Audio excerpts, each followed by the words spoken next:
Do you know what I really, really love? I love America. Let's read from Calvin Coolidge about the Declaration of Independence.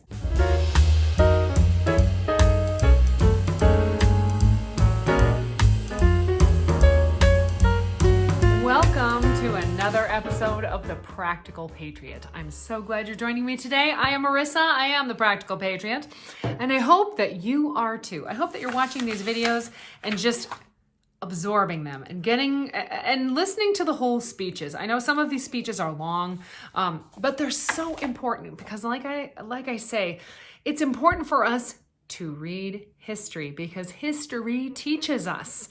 And the nature of man stays the same, even though the times change. So we're going to hop right in. I am going to be reading a speech by President Calvin Coolidge from July 5th, 1926.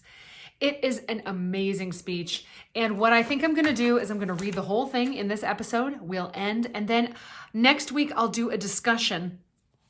I'll talk about the parts of this speech that are so important because when I was going through it, there's a lot of parts that I really wanted to stop. And I thought, I could say this in this part because it just applies to our country right now. But I think I'll save that for next week so we can have a separate video discussion on this wonderful speech. So ready? Here we go. We meet to celebrate the birthday of America. The coming of a new life always excites our interest, although we know in the case of the individual that it has been an infinite repetition reaching back beyond our vision that only makes it the more wonderful. But how our interest and wonder increase when we behold the miracle of the birth of a new nation. It is to pay our tribute of reverence and respect to those who participated in such a mighty event that we annually observe on the 4th day of July, my favorite holiday other than Christmas. Whatever may have been the impression created by the news which we went out from this city on that summer day in 1776, there can be no doubt as the estimate which is now placed upon it. At the end of 150 years, the four corners of the earth unite in coming to Philadelphia as to a holy shrine in grateful acknowledgement of a service so great which a few inspired men here rendered to humanity, that is still the preeminent support of free government throughout the world. Although a century and a half measured in comparison with the length of human experience is but a short time, yet measured in the life of governments and nations, it ranks as a very respectable period. Certainly enough time has elapsed to demonstrate with great deal of thoroughness the value of our institutions and their dependability as rules for the regulation of human conduct and the advancement of civilization. They have been in existence long enough to become very well seasoned. They have met successfully the test of experience. It is not so much then for the purpose of undertaking to proclaim the new theories and principles that this annual celebration is maintained, but rather to reaffirm and establish those old theories and principles which time and the unerring logic of events have demonstrated to be sound. Amid all the clash of conflicting interests, amid all the welter of partisan politics, every American can turn for solace and consolation to the Declaration of Independence and the Constitution of the United States, with the assurance and confidence that those two great charters of freedom and justice still remain firm and unshaken. Whatever perils appear, whatever dangers threaten, the nation remains secure in the knowledge that the ultimate application of the law of the land will provide an adequate defense and protection. It is little wonder that people at home and abroad consider Independence Hall as hallowed ground and revere the Liberty Bell as a sacred relic. That pile of bricks and mortar, that mass of metal, might appear to the uninstructed as only the outgrown meeting place and the shattered bell of a former time, unless now, because of more modern conveniences. But to those who know, they have become consecrated by the use which men have made of them. They have long been identified with a great cause. They are the framework of a spiritual event. Our world looks upon them because of their associations of 150 years ago, just as it looks upon the Holy Land because of what took place there 1900 years ago. Through use for a righteous purpose, they have become sanctified. It is not here necessary to examine in detail the causes which led to the American Revolution. In their immediate occasion, they were largely economic. The colonists objected to the navigation laws which interfered with their trade. They denied the power of Parliament to impose taxes, which they were obligated to pay, and they therefore resisted the royal governors and the royal forces, which were sent to secure obedience to those laws. But the conviction is inescapable that a new civilization had come and a new spirit had arisen on this side of the Atlantic, more advanced and more developed in its regard for the rights of the individual than that which characterized the old world. Life in a new and open country had aspirations which could not be realized in any subordinate position. A separate establishment was ultimately inevitable. It had been decreed by the very laws of human nature. Man everywhere has an unconquerable desire to be the master of his own destiny. We are obligated to conclude that the Declaration of Independence represented the movement of a people. It was not, of course, a movement from the top. Revolutions do not come from that direction. It was not without the support of many of the most respectable people in the colonies, who were entitled to all the consideration that is given to breeding, education, and possessions. It had the support of another element of great significance and importance to which I shall later refer. But the preponderance of all those who occupied a position which took on the aspect of aristocracy did not approve of the revolution and held toward it an attitude of either neutrality or open hostility. It was in no sense a rising of the oppressed or the downtrodden. It brought no scum to the surface, for the reason that the colonial society had developed no scum. The great body of the people were accustomed to privations, but they were free from depravity. If they had poverty, it was not of the hopeless kind that afflicts great cities, but the inspiring kind that marks the spirit of a pioneer. The American Revolution represented the informed and mature convictions of a great mass of independent, liberty-loving, God-fearing people who knew their rights and possessed the courage to dare to maintain them. The Continental Congress was not only composed of great men, but it represented a great people. While its members did not fail to exercise a remarkable leadership, they were equally observant of their representative capacity. They were industrious in encouraging their constituents to instruct them to support independence. But until such instructions were given, they were inclined to withhold action. While North Carolina has the honor of first authorizing its delegates to concur with other colonies in declaring independence, it was quickly followed by South Carolina and Georgia, which also gave general instructions broad enough to include such action. But the first instructions which unconditionally directed its delegates to declare for independence came from the great Commonwealth of Virginia. These were immediately followed by Rhode Island, Massachusetts, while other colonies, with the exception of New York, soon adopted a like course. This obedience of the delegates to the wishes of their constituents, which in some cases caused them to modify their previous positions, is a matter of great significance. It reveals an orderly process of government in the first place, but more than that, it demonstrates that the Declaration of Independence was the result of the seasoned and deliberate thought of the dominant portion of the people of the colonies. Adopted after long discussion, and as a result of the duly authorized expression of the preponderance of public opinion, it did not partake of dark intrigue or hidden conspiracy. It was well advised. It had about it nothing of the lawless and disordered nature of a riotous insurrection. It was maintained on a plane which rises above the ordinary conception of rebellion. It was in no sense a radical movement, but took on the dignity and resistance to illegal usurpations. It was conservative and represented the action of the colonists to maintain their constitutional rights from which time immemorial had been guaranteed to them under the law of the land. When we come to examine the action of the Continental Congress in adopting the Declaration of Independence, in the light of what was set out in that great document, and in the light of succeeding events, we cannot escape the conclusion that it had a much broader and deeper significance than a mere secession of territory and the establishment of a new nation. Events of that nature have been taking place since the dawn of history.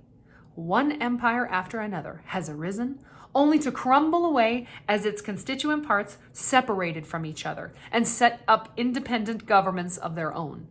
Such actions long ago became commonplace. They have occurred too often to hold the attention of the world and command the admiration and reverence of humanity.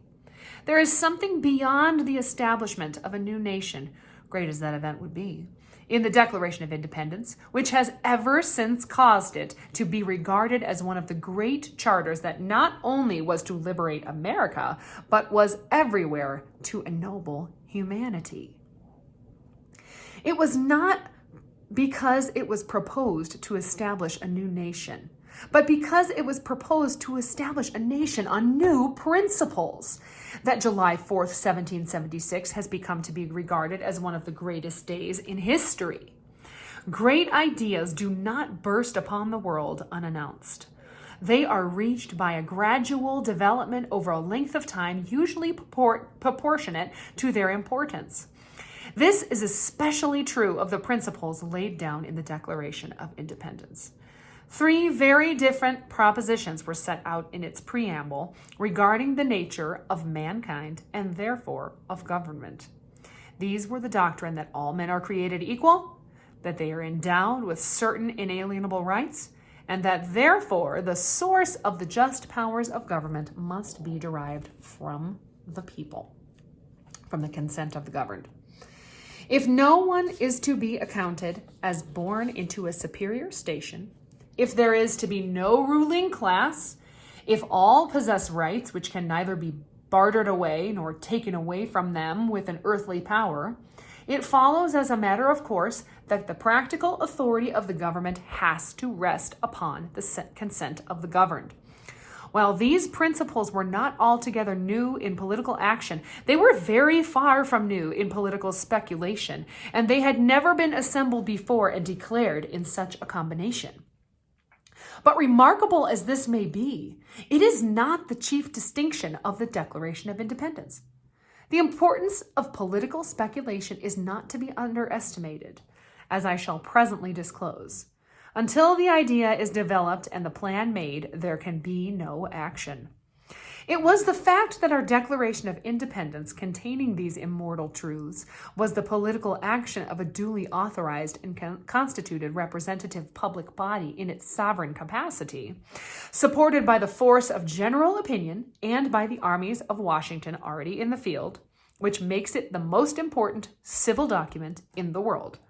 It was not only the principles declared, but the fact that therewith a new nation was born, which was to be founded upon those principles, that which from time to time, forth in its development has actually maintained those principles, that makes this pronouncement an incomparable event in the history of government. It was an assertion that people had arisen determined to make every necessary sacrifice for the support of these truths, and by their practical application bring the War of Independence to a successful conclusion, and adopt the Constitution of the United States with all that it has meant to civilization. The idea that people have a right to choose their own rulers was not new in political history. It was the foundation of every popular attempt to depose an undesirable king.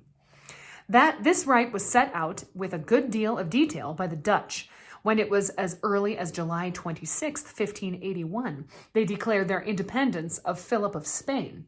In their long struggle with the Stuarts, the British people asserted the same principles, which finally culminated in the Bill of Rights deposing the last of that house and replacing William and Mary on the throne.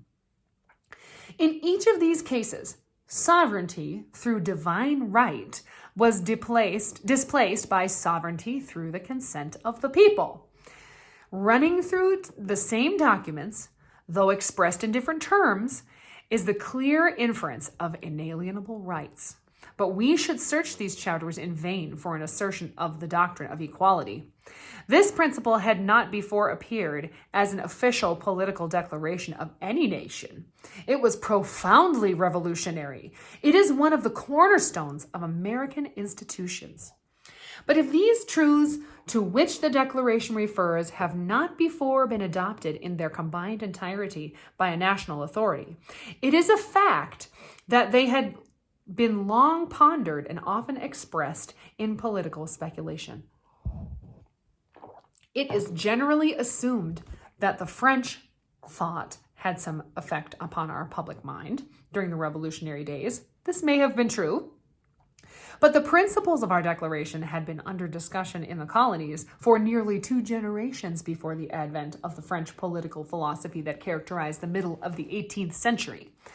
In fact, they come from an earlier date, a very positive echo of what the Dutch had done in 1581, and what the English were preparing to do appears in the assertion of the Reverend Thomas Hooker of Connecticut as early as 1638, when he said in a sermon before the General Court that, quote, "The foundation of authority is laid in the free consent of the people.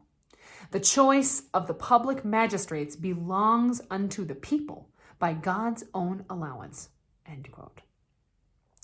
This doctrine found wide acceptance among the nonconformist clergy who later made up the Congregational Church. The great apostle of this movement was the Reverend John Wise of Massachusetts. He was one of the leaders of the revolt against the royal governor Andros in 1687, for which he suffered imprisonment. He was a liberal in ecclesiastical controversies. He appears to have been familiar with the writings of the political scientist Samuel Pufendorf, who was born in Saxony in 1632. Wise published a treatise entitled The Church's Quarrel Espoused in 1710, which was amplified in another publication in 1717. In it, he dealt with the principles of civil government. His works were reprinted in 1772 and have been declared to have been nothing less than a textbook of liberty for our revolutionary fathers. While the written word was the foundation, it is apparent that the spoken word was the vehicle for convincing the people. This came with great force and a wide range from the successors of Hooker and Wise. It was carried on with a missionary spirit, which did not fail to reach the Scotch-Irish of North Carolina, showing its influence by significantly making that colony the first to give instructions to its delegates looking to independence. This preaching reached the neighborhood of Thomas Jefferson, who acknowledged that his best ideas of democracy had been secured at church meetings. That these rights were prevalent in Virginia is further revealed by the Declaration of Rights, which was prepared by George Mason and presented to the General Assembly on May 27, 1776. This document asserted popular sovereignty and inherent natural rights, but confined the doctrine of equality to the assertion that all men are created equally free and independent. It can scarcely be imagined that Jefferson was unacquainted with what had been done in his own Commonwealth of Virginia when he took up the task of drafting the Declaration of Independence. But these thoughts can very largely be traced back to what John Wise said was writing in 1710. He said, "Every man must be acknowledged equal to every man." Again, the end of all good government is to cultivate humanity and promote the happiness of all and the good of every man in all his rights, his life, his liberty, estate, honor, and so forth. And again, for they have a power, every man in his natural state, so upon combination that they can and do bequeath his power to others and settle it as according as their united discretion shall determine, end quote. And still again, quote, democracy is Christ's government in church and state, end quote.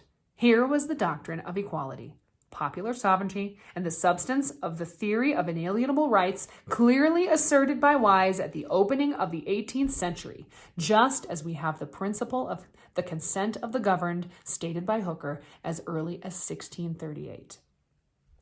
When we take all these circumstances into consideration, it is but natural that the first paragraph of the Declaration of Independence should open with a reference to nature's God and close in the final paragraph with an appeal to the supreme judge of the world and an assertion that a firm reliance on divine providence.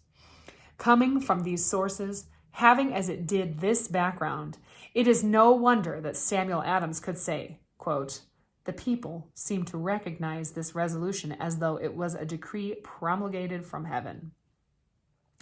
No one can examine this record and escape the conclusion that in the great outline of its principles, the Declaration was the result of the religious teachings of the preceding period. The profound philosophy which Jonathan Edwards applied to theology, the popular preaching of George Whitefield, had aroused the thought and stirred the people of the colonies in preparation for this great event. No doubt the speculations which had been going on in England, especially on the continent, lent their influence to the general sentiment of the times. Of course, the world is always influenced by this experience and all the thought of the past. But when we come to a contemplation of the immediate conception of the principles of human relationship which went into the Declaration of Independence, we are not required to extend our search beyond our own shores. They are found in the texts, the sermons, and the writings of early colonial clergy who were earnestly undertaking to instruct their congregations in the great mystery of how to live. They preached equality, because they believed in the fatherhood of God and the brotherhood of man. They justified freedom by the text that we are all created in the divine image and all partakers of the divine spirit. Placing every man on a plane where he acknowledged no superiors, where no one possessed any right to rule over him, he must inevitably choose his own rulers through a system of self-government. This was their theory of democracy. In those days, such doctrines would scarcely have been permitted to flourish and spread in any other country. This was the purpose which the fathers cherished, in order that they might have freedom to express these thoughts and opportunity to put them into action. Whole congregations with their pastors had migrated to the colonies. These great truths were in the air that our people breathed. Whatever else we may say of it, the Declaration of Independence was profoundly American. If this apprehension of the facts be correct, and the documentary evidence would appear to verify it, then certain conclusions are bound to follow. A spring will cease to flow if its source be dried up. A tree will wither if its roots be destroyed. In its main features, the Declaration of Independence is a spiritual document. It is a declaration not of material, but of spiritual conceptions. Equality, liberty, popular sovereignty, the rights of man, these are not elements which we can see or touch. They have their source and their roots in religious convictions. They belong to the unseen world. Unless the faith of the American people in these religious convictions is to endure, the principles of our Declaration will perish. We cannot continue to enjoy the result if we neglect and abandon the cause. Profound. We are too prone to overlook another conclusion. Governments do not make ideals, but ideals make governments. This is both historically and logically true. Of course, the government can help to sustain ideals and can create institutions through which they can be better observed, but their source, by their very nature, is the people. The people have to bear their own responsibilities. There is no method by by which that burden can be shifted to the government. Do I need to repeat that? It is not the enactment, but the observance of laws that creates the character of a nation. About the Declaration, there is a finality that is exceedingly restful. It is often asserted that the world has made a great deal of progress since 1776, that we have had new thoughts and new experiences which have given us great advance over the people of that day, and that we may therefore very well discard their conclusions for something more modern. But that reasoning cannot be applied to this great charter. If all men were created equal, that is final. If they are endowed with inalienable rights, that is final. If governments derive their just powers from the consent of the governed, that is final. No advance, no progress can be made beyond these propositions.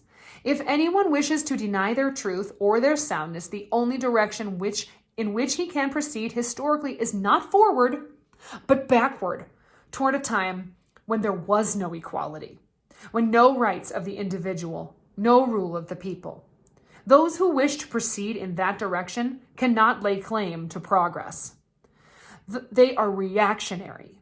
Their ideas are not more modern, but more ancient than those of the Revolutionary Fathers. In the development of its institutions, America can fairly claim that it has remained true to the principles which were declared 150 years ago. In all the essentials, we have achieved an equality which was never possessed by any other people. Even in the less important matter of material possessions, we have secured a wider and wider distribution of wealth. The rights of the individual are held sacred and protected by constitutional guarantees, which even the government itself is bound not to violate. If there is any one thing among us that is established beyond question, it is self-government, the right of the people to rule. If there is any failure in respect to any of these principles, it is because there is a failure on the part of the individuals to observe them.